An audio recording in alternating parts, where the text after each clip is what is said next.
Turkish society is not very knowledgeable about the Arab Spring because Turks don't speak Arabic to begin with. So they have little access to direct information from the region, and well, they basically get it from the Western media. And how well they get it is also a good discussion.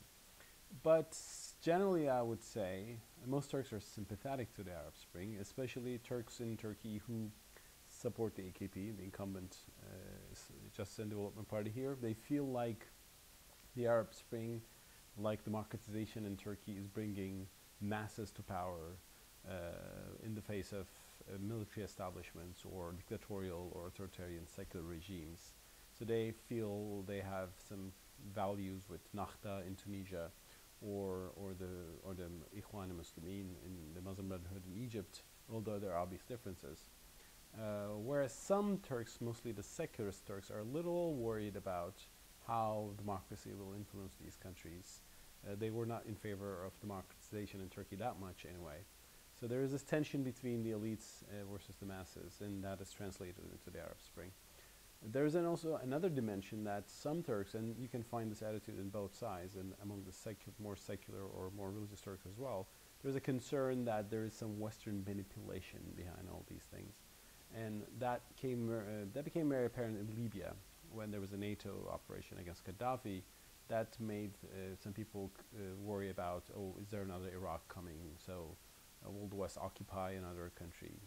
And that fear is out there. So the fact that the West supports the Arab Spring doesn't make it very popular. So people like me are trying to convince that, well, yes, the West might support it too, but that doesn't mean that's a bad thing. And democracy is good, and whoever supports it should be welcome. Can you talk a little bit about Syria, since it's such a unique and Yeah. special case for Turkey? Syria used to be the Exhibit A in the zero problems with neighbors policy of the incumbent Justice and Development Party, of Erdogan's party.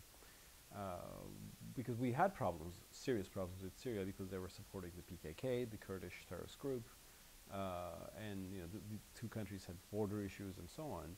But that was solved, and Syria became actually a good friend before the Arab Spring. But when protests began in Syria, and the Syrian government, the Syrian tyranny, to be more precise, replied by killing protesters, that human tragedy in Syria became very much noticed in Turkey. And I would say in Turkey, especially among the more conservative Sunni Turks, which make the majority of this country, and who mostly vote for the AKP, there's great sympathy for the opposition in Syria. There has been some people who support Assad as well, some secularists, some leftist groups, the Alevis in Turkey, which is partly a Shiite version of Islam, although it's not directly Shiite certainly, but has some color to it. They have also sympathized with Assad to some extent. Some communists marched in favor of the Syrian regime against imperialism and that sort of rhetoric. But generally, the majority of Turkish society sympathizes with the opposition in Syria. But when it comes to how to solve this problem, nobody has a clear answer. Nobody wants a war with Syria. Well, some people maybe do, but that's a very marginal point of view. Because the thing is, people say Turkey has a border with Syria, Turkey is there, so Turkey should do something. Well, the very fact that we have a huge border makes it actually very risky for Turkey, because any military intervention into Syria might turn into a full-scale war between Syria and Turkey, which nobody would want here. So there is a big sympathy for the opposition in the overall media, especially the AKP circles, the government circles. But how to solve the problem, how to stop the slaughter, is not a question that everybody has found a clear answer.